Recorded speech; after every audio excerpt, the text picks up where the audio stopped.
on Friday, the day before the Trains, Trucks, and Tractors Titans of Transportation train show, and Wayne Covil from CBS6 News has shown up to get some video coverage of the layouts.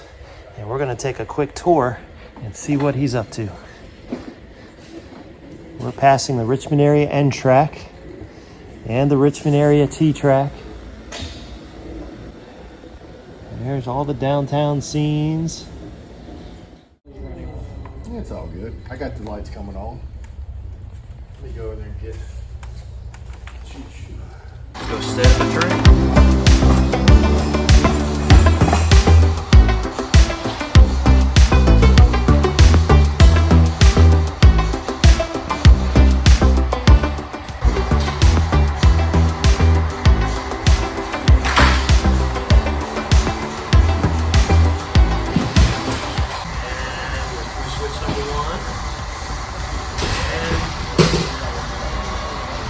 Switch number 2. That's a river crossing. And that is lap number 1. 1 lap down, many more laps to go today. It's going to be a great train.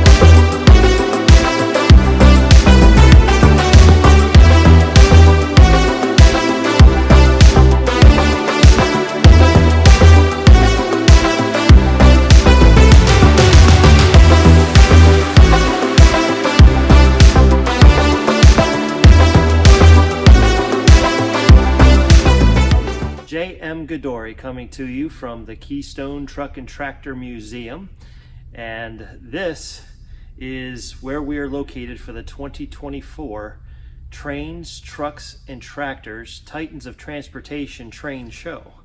And right now it's the Friday before the show, and I'm doing a little bit of work on my TriniT-TRAK project. Also, you could say part of my Richmond Area T-TRAK project, also known as RANTRAK. And what project am I working on? Well, I've got a concept I've been working on for a few years now. I call it PVC-T-TRAK. And you can see that I have assembled my benchwork out of PVC pipe. And I will eventually provide you with all of my dimensions, because this is such a simple concept. I believe anyone can do this. And I want to make it as simple as possible for anyone to do T-TRAK.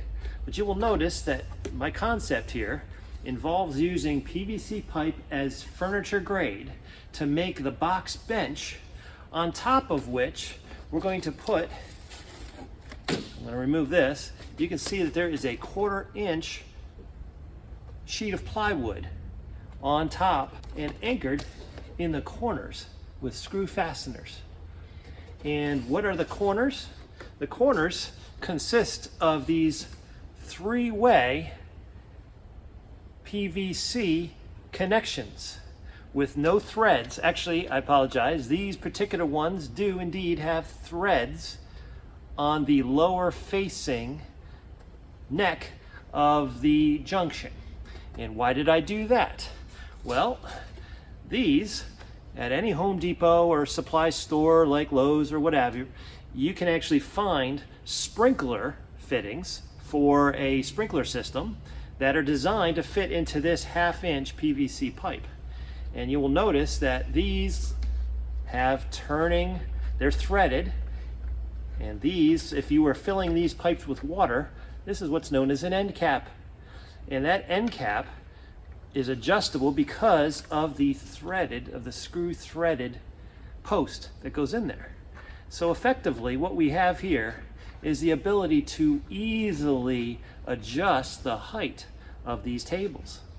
But one more thing that is kind of in my grand scheme is that I want to have the ability to not only do T-TRAK on a standard tabletop, as you see here, but I would also eventually, in the very near future, like the ability to take lengths of PVC pipe and insert them into these open portals, and with those open portals, take it from the tabletop. You can see behind me is our Richmond Area NTRAK modular layout, and what my ambition to do is to make T-TRAK branch line junctions that tie directly into NTRAK modules without the need for a helix. And so you can imagine that with the PVC pipe legs, my goodness, we could probably go all the way up to Fremo N height level or higher.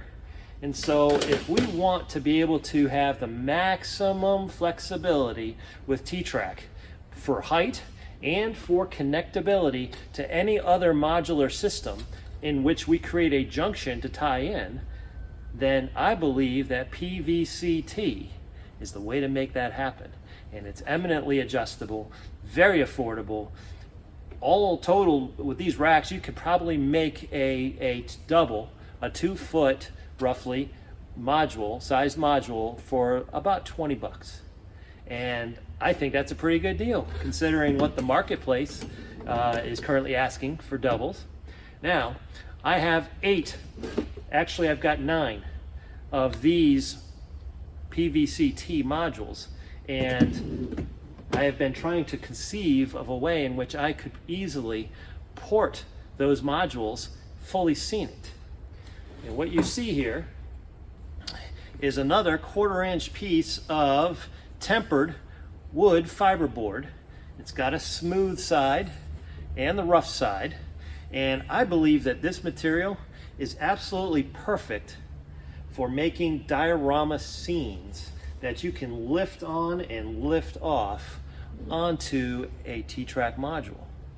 And so my objective is to be able to carry like a stack of pancakes, the T-TRAK modules, sitting stacked high on their legs, one on top of the other, with the scenery removed so you could store the scenery separately in a separate protective box.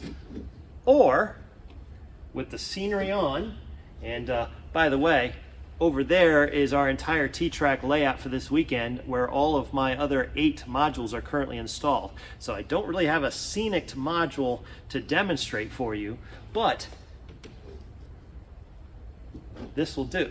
There is the scenery, and the question is, how could I port a fairly good variety of these modules, say with scenery buildings that might be 6 to 8 inches high on it? Well, that means that I need to create some portable racks. And that's what we're looking at now. This is simple PVC furniture using those same 3-way corner junctions. On this end, I've actually got just a simple elbow junction so as to keep it kind of open in one end. And when I set this, what I refer to as upside down or right side up, the open end is at the bottom, the squared off end is at the top, and my objective with the squared off end is to be able to grip a hold of it. If I'm lifting modules or carrying them around, these are my handles. Okay? Now, what are my handles for? Well, I'm going to move this module, I'm going to move the rack up here onto the table. All right. Turn this at a little bit of a corner so you can see what's going on. And what I did is I put some small, I want to say maybe 1/4-inch oak hardwood dowel rods, and I drilled holes through the PVC pipes in order to create some racks. And at the base level, I can actually set the seam, also known as regular PVC cement. Regular PVC cement absolutely makes these impervious to falling apart on you. But I missed one spot, so I'm gonna have to come back and hit that one later when we will do that. when I return. But I've already made a second rack. Here's the second rack, and let's insert this module into the rack. And just like that, you can see that the module is sitting on a rack, and when I finish installing these dowel rods at basically 10-inch intervals, that's going to leave me a 8-inch height clearance between the top of the first module and the bottom of the next module, meaning that I can now transport my modules 3 at a time, fully scenic. Now I know that dust is the enemy of model railroading, and my other objective is you could go as simple as a trash bag, large garden or a leaf bag over top of this to stow it. And I am also experimenting with the possibility of garment covers. You've seen them. You can put them in a closet to get the dust off the shoulders of garments, and particularly these covers that are designed to cover maybe 8 or 10 garments at a time. Well, I believe that those are going to be at least 2 foot wide. Think of a guy like me, maybe. I'm not big and tall. I'm certainly not tall, but I am big. But think of a garment of that nature covering over and being transparent so that you can actually see your modules, and have a handle over the top, maybe even a hanger, where you can get to these holds and lift your scene while it remains completely impervious to the rain and to the dust. So this is my PVC-T concept that I've been working on for a while. Obviously, as you've seen just now, I'm still perfecting this concept, and but I really don't think that this is rocket science. I think anybody can do this, and so I'm going to encourage anyone that wants to duplicate this. That's why I'm doing this video, so that you can see how easy this is. I see it all the time on the T-TRAK Facebook page. People will ask questions, and they'll say, what are some ideas? How are you porting, how are you transporting your modules from place to place? And this would be my answer to that question. This is, at least for my PVC-T modules, my concept. And you can also see, just based on this, I'm going to pull this module back out, but based on the height of just this rack, which this is 28 inches high right here. By the way, why 28 inches? I actually measured what is the opening in I have a truck, a Ford Explorer truck, and when I open that door and lay the seats down so that I've got a bed to work with on the back, this is the height of that door cabinet. So my ability to take a 28-inch high PVC furniture with modules on it and slide it into the back seat of my truck, and then turn it so that I can actually fit 3 rows of modules. I can carry 9 modules in the back of my vehicle. All right, now, given that this is 28 inches high, my objective is to show you that when you, and of course I don't have it racked. This is not the way it's designed to be racked, but this is just for the example. When I use these post corners, instead of using threaded receivers, instead just use a regular fitting. Like here's an example of a T fitting, okay, and here's a small example of a spare piece of PVC. But if you were to do that, just plug it in with your legs into the bottom of your module at the corners. You could actually create lengths of PVC pipe that you could buy for like less than $4 for a 10-foot section. And you could make an entire series of custom length legs. They are so easy to cut. You've probably seen these all over the stores. These are some PVC cutters. And you literally just put your pipe in there and snap away. So again, I'm hoping that you can reflect that this is so easy that anyone can do it. And imagine what you could do with T-TRAK modules that if you really are determined you've got to have some sort of a fascia, well, you could put some little Velcro strips on the outer corners and just some little skirting. You could literally have little rolls of skirting that you can mount on the fascia, just like our NTRaK modules have their own custom skirting. So you could do that if you must, but I think that a lot of people, when they're walking by the tables, and you can see I've spray painted these blue. This is a blue spray paint, like a metallic blue. they actually look different. They're unique from the T-TRAK wood standard box. And could you imagine undercarriage light? Oh yeah, I can. I can imagine doing all kinds of cool things where underneath the module, we're illuminating the tabletop. Maybe demonstrating electronics, maybe not demonstrating, maybe just looking cool. You know, people drive down the highway with the undercarriage lights at night and they think that's cool. Why not with T-TRAK? So that's a possibility. But imagine too, oh, you're at the show and you got something that's maybe wiring, you got to go in and see what's going on with the wiring, or maybe you need to reach back with a long wrench in order to make a slight height adjustment without messing the layout out. Well, when you've got open fascia, you've now got the ability to easily get a wrench back in there and make those turns. Of course, it's just T-TRAK. You could also reach over the top and reach down, but these things are so easy to grip and to swivel. You know, when they swivel, there is this product I highly recommend. It's called Plumber's Faucet and Valve Grease. Plumber's Faucet and Valve Grease, when you apply this to the threaded ends, that will help ensure that you don't have binding going on. I mean, any little bit of dust and dirt, you want to keep these clean. That's the one deficit of PVC pipe, is that it's easy to damage it. So you want to be really careful with that so that you don't ruin your threads. But that's just a little insider's tip. That's what I'm working on, PVC-T. And I'm getting ready. Right now, I've already created a website called TriniT-TRAK. And what you need to know about me, my little biography here, is that I grew up as the son of a pastor, a Baptist minister in New England for 42 years. And at least 20 years ago, I was thinking about my own participation in model railroading. And I say, you know, my participation, this has got to be more than just me playing with my trains. It's got to be more than just my collection of stuff. I want to be able to give back. I want to be able to do something useful and meaningful with my model railroad hobby. And that led me to what ultimately I did this month, which is to create a website called TriniT-TRAK.org. TRINIT-TRAK.org. And that is my beginnings of a mission. When I refer to TriniT-TRAK, I'm really referring to model railroading with a mission and a message.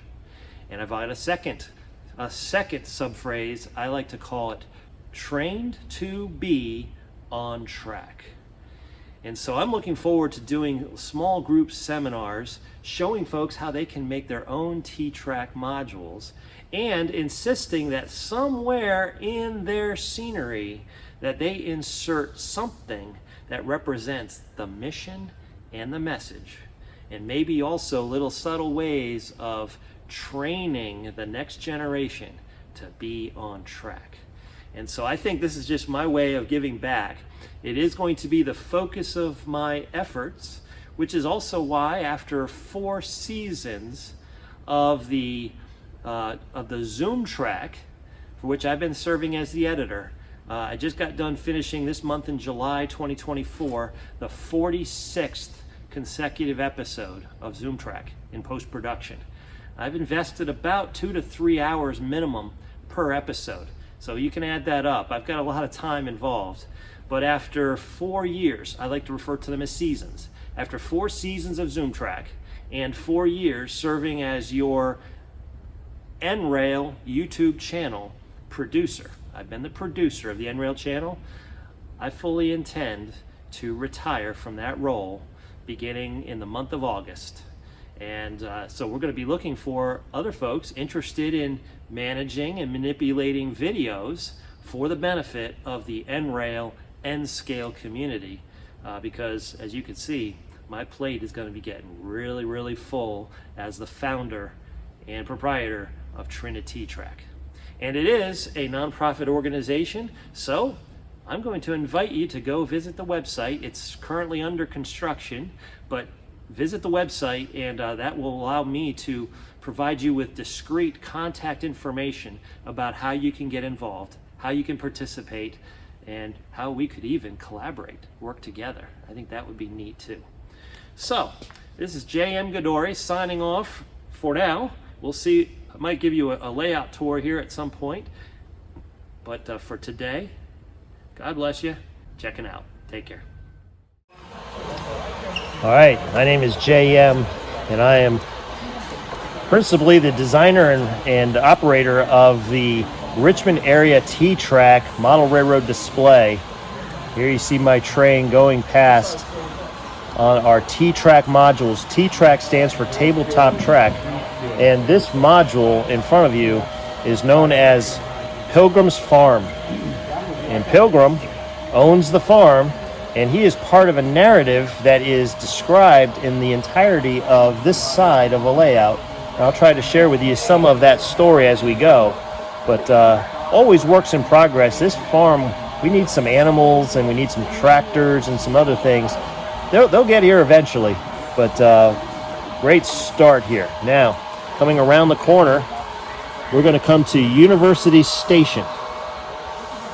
Here is the university. You can see that there's a frat house or maybe a president's house. Very nicely appointed house. It's got its own swimming pool. There's a station in the foreground. You can see dormitories in the back. And there's the university's classrooms. This is why it's called University Station. And now we're going to go to the next section, which is called TriniT-TRAK Junction. This is one of the elements inside Richmond Area T-TRAK. I would like to call it my contribution. And this is a junction module, which has a church, and that's going to fit into our theme of Trinity. And there goes our train. That's our second train going by.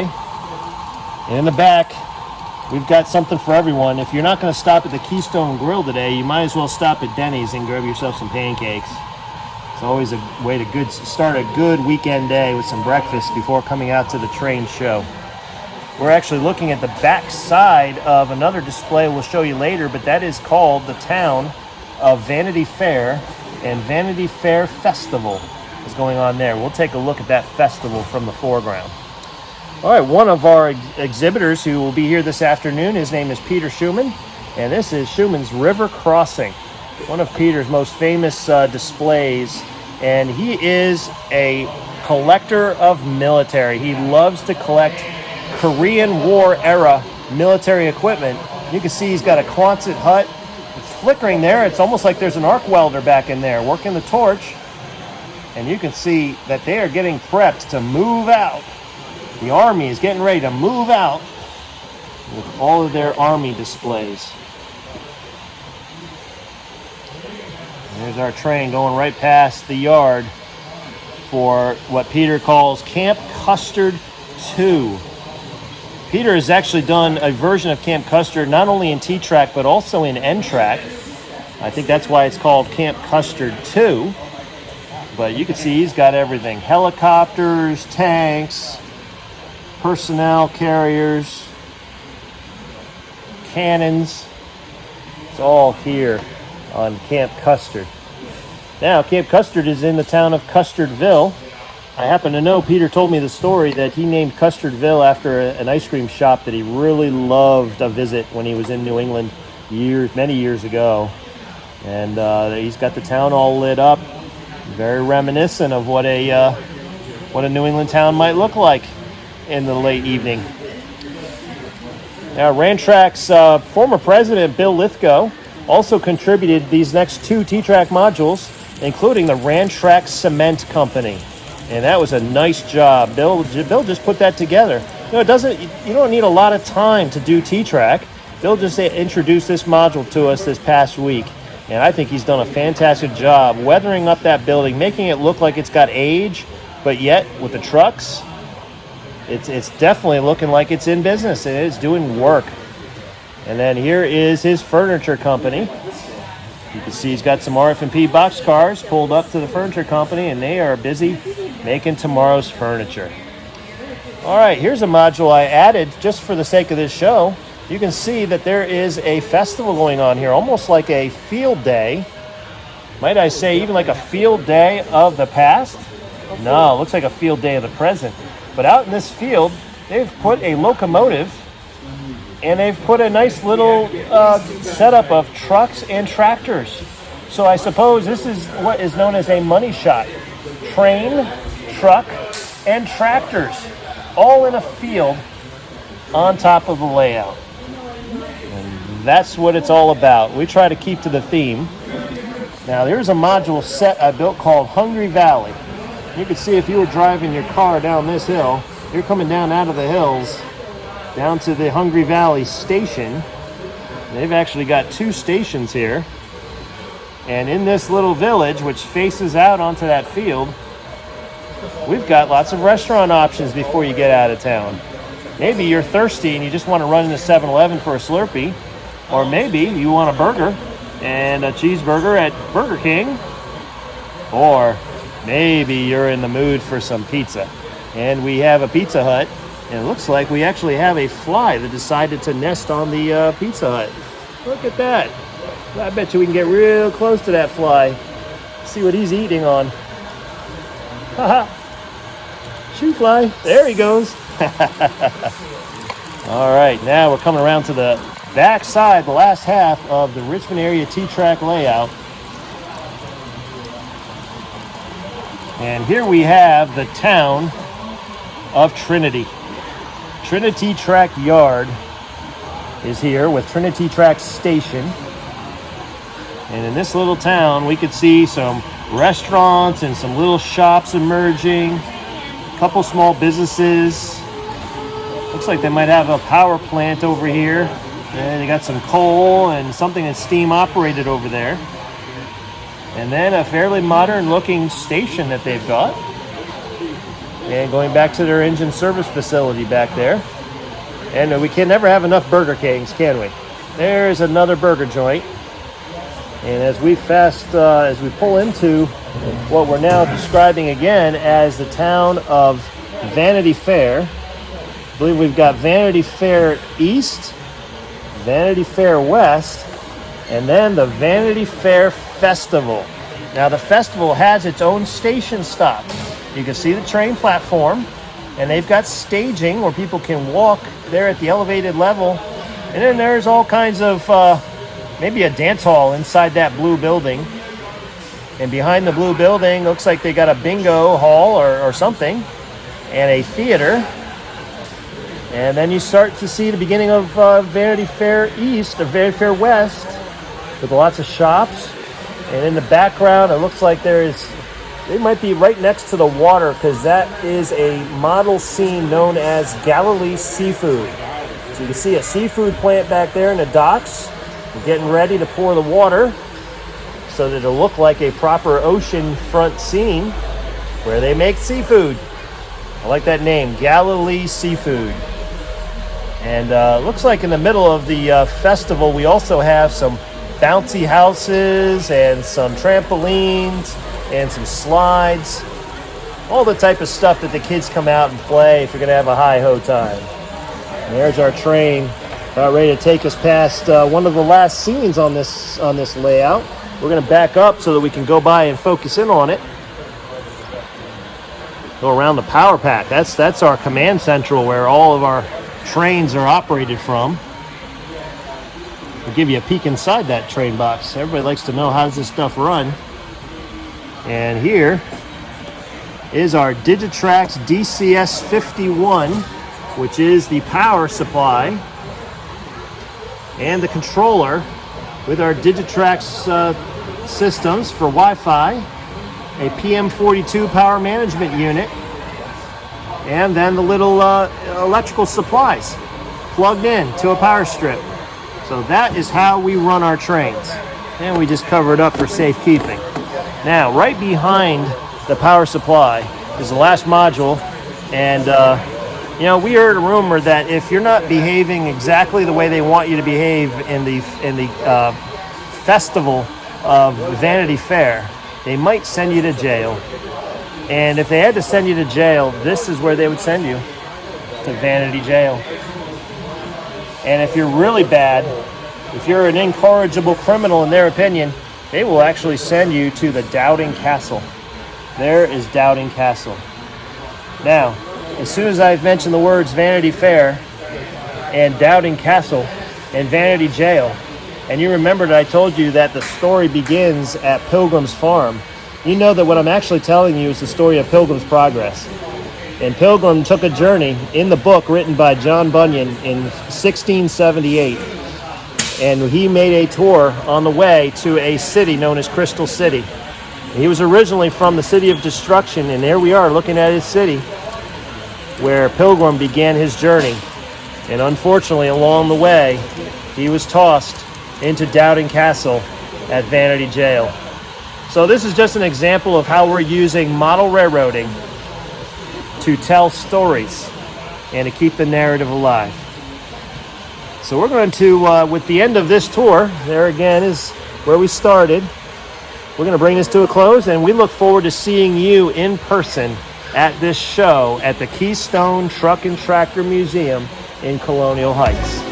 Y'all have a great time.